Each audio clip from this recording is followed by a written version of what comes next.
Hi learners, welcome to all in video lecture. So in this video, we discuss about the topic introduction to peer-to-peer network. So this is the subtopic of Unit 5 application layer in the communication network subject.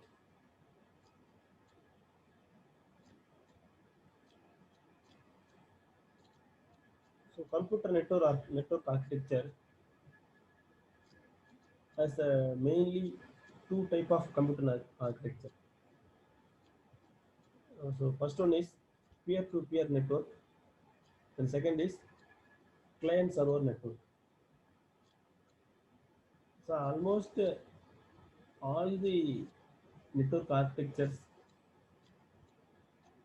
are organized with the help of client server network only.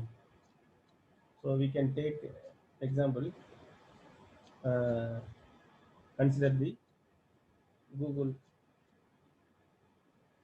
network, Facebook network, or uh, WhatsApp network. You can take any social media networks. Here only one server. For example, we all are uses the Google services by Gmail or Gmeet. Uh, Similarly, Google Drive. So these are the service provided by the Google. So here Google has only one server, main server. So remaining all others are its user. So here server and its users are called as a client. So this type of architecture is server client network or client server network. So all the clients are communicated with one single server. That single server administrates all the clients in the network. So this is the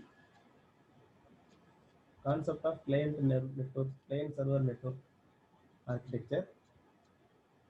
So almost all the applications are uh, done by this client server architecture. Then there is also one more network architecture, that is peer-to-peer network architecture. So in this video, we have only mainly concentrated on peer-to-peer network. So before that, so we need to know about the meaning of client-server architecture. So already I told that. So here, so this is the one main server. So all these clients are connected to that server by with the help of internet. So this type of architecture is client-server architecture. So one single server administrates the all this node or all this client attached to that server. So this is the well-known, powerful and reliable server. It is the data source. So all the data or informations we have used is must be stored in this server. Example is Google. So we can save the YouTube videos or email, email messages or Google Drive files.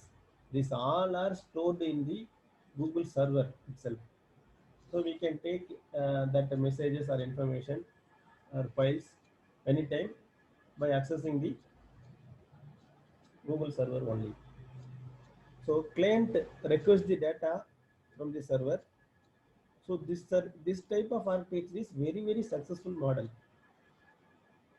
So examples are HTTP, FTP, web services. All these protocols are used in this client server architecture. So here only the drawback is if the more clients are added, the demands on the server is increases. So server becomes heavily loaded. So that the demands on the server is increases.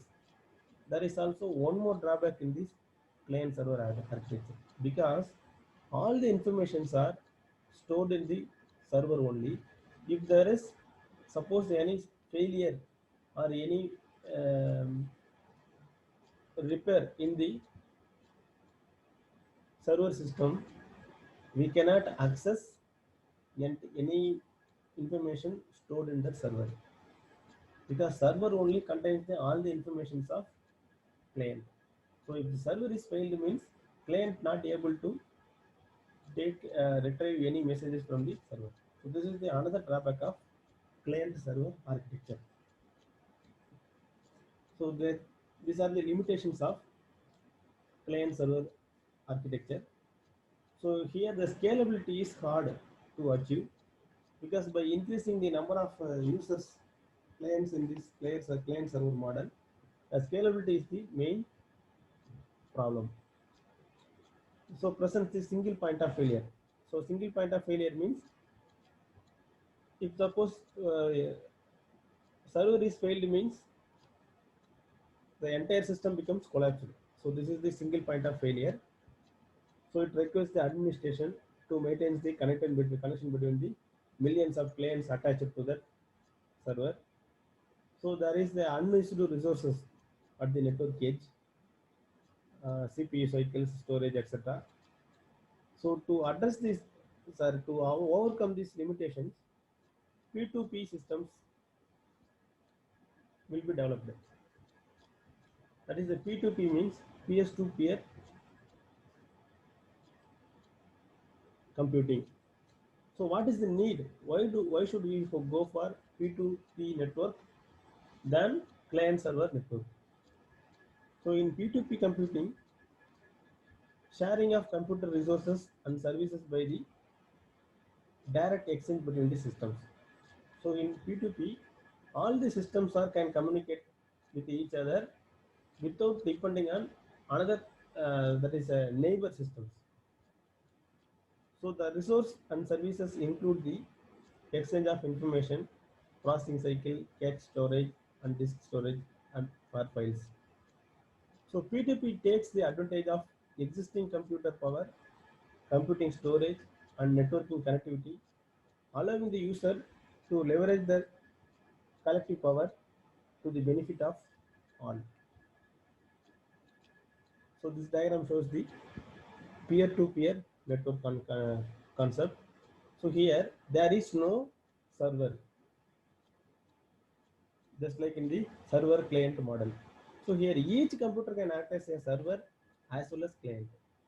So each computer connected to the another computer, that is the neighboring computer, so that if there is any failure in one computer means it does not collapse the entire system.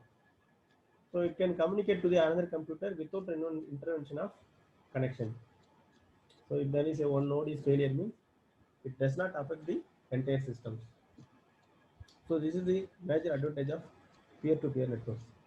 So in peer-to-peer network, so all the computers are linked together with equal privilege and the responsibilities for processing the data.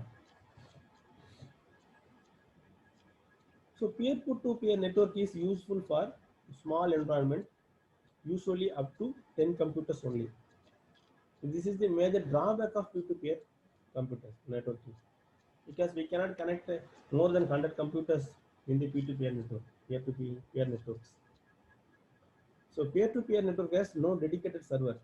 So this is the major advantage. So server, that is each computer does not depends on the server, let's say server connection. So here each computer can act as a server or client.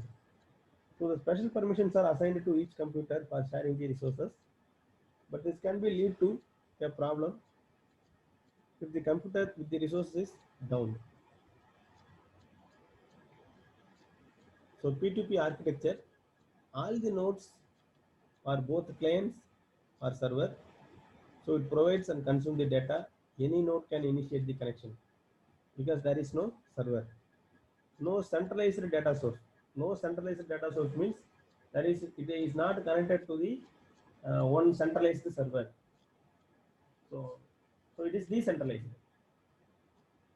So ultimate form of democracy on the internet, the ultimate threat to copyright protection on the internet. So this is the P2P architecture, peer-to-peer architecture. So the characteristics of peer-to-peer network architecture is, so clients are so server and routers. No contribute content, storage, memory, and CPU. All the nodes are act as a autonomous since there is no administrative authority. This network is dynamic. Nodes can enter or leave the network frequently. So because now no need to update the each time in the server when the client is attached or when the client is received. So no updation is needed because here each one is act as a server, each one is act as a client. So there is no single administration authority. So nodes collaborate directly with each other, not through well-known servers. Nodes are heavily varying capabilities. So the benefits of peer-to-peer architecture. So what are the benefits in the peer-to-peer networks? Why should we go for peer-to-peer networks? First one is efficient use of resources. So that is unused bandwidth, storage, processing power at the edge of networks are efficiently used. Then scalability. So scalability is the main problem in client server architecture. Here, consumers or the resources are donated resources. So overall aggregate resources grow up the network naturally with the utilization. Then reliability. So reliability of P2P network is high. So in terms of replicas, geographic distribution, no single point failure. So reliability means in server client architecture, if the server is failed means the entire system is collapsed. In P2P, each one acts as a server. So if any one of the node or any one of the client is failure means it does not affect the entire of the system. So we can retrieve the information. All the information are stored in all the computers. So that reliability is the not a problem in P2P architecture. Then administration becomes very easy because nodes are self-organized. No need to deploy the servers to satisfy the demand. So built-in fault tolerance, replication, and load balancing. So these are the benefits of peer-to-peer architecture. So it has some also problems in peer-to-peer networks. So in peer-to-peer networks, it does not contain the centralized system. Therefore, it cannot back up the any data as the data is different in the different locations. Because each computer in this peer-to-peer network is act as a server. So if the data stored in the one computer is cannot be backed up in case of failure. So this is the one problem. So the second one is it has the security issue as the device is managed itself. So we cannot provide the security to all the servers in the peer-to-peer networks or all the clients in the peer-to-peer networks. So security is providing the security is major problem of peer-to-peer networks. So this is the comparison between the client server and peer-to-peer network. So first in peer-to-peer, clients are and servers not differentiated. That is, there is no server or there is no client. Client can act as a server can act as a client. But in client server network architecture, one central server is administrate the remaining servers. So in peer-to-peer,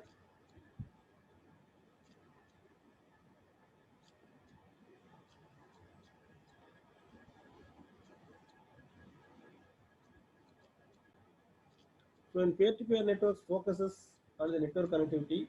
Client server network focuses on the information sharing. So peer-to-peer networks has its own data. Client server network connected to the centralized server. So these are all the some examples of comparisons of client server and P2P network.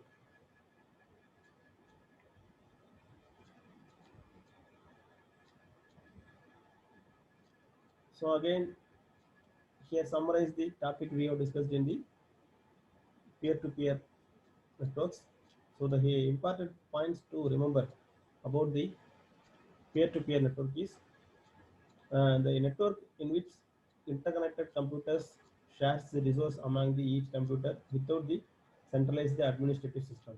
So this is the main features of peer-to-peer networks. So here this shows the centralized networks and peer-to-peer networks. Here all the systems are interconnected together in the peer-to-peer networks. In centralized networks, there is some common server and it has many clients. So here each computer is act as a server and a client. So this diagram helpful for us to understand the concept of peer-to-peer networks.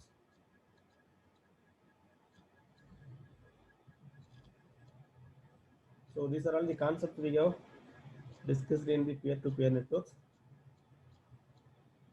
Thank you.